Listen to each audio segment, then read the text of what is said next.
going to do something I've never done before. Years ago, long before we had this show, I was contacted by a man who said he had some delicate information to share with me. He told me about a plot that would have severe repercussions if it was carried out. Of course, we verified key elements of this guy's story with the police, and now I've decided to meet with him.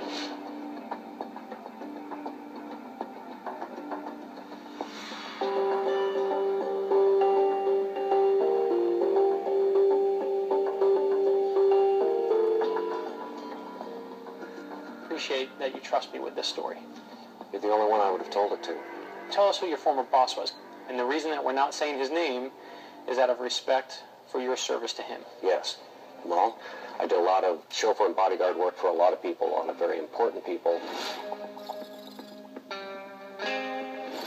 And he wound up being one of the people that I drove and bodyguarded for. Right, and someone you knew and got to know. Very well, yes. Okay. I realized he wasn't your average, everyday, big businessman. There was more to it.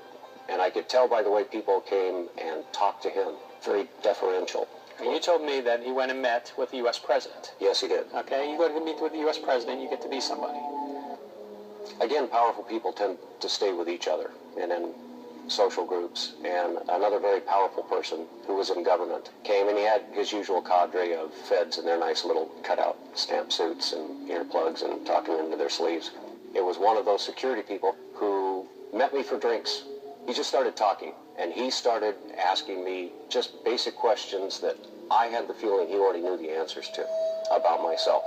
He started to tell me a story. I'd love to hear that story. You know that's what we're here to do. Let's tell the story. Well, he says, my boss was part of a group. They call themselves, what I was told was the B'nai HaNephilim, the sons of the fallen, disciples of Lucifer.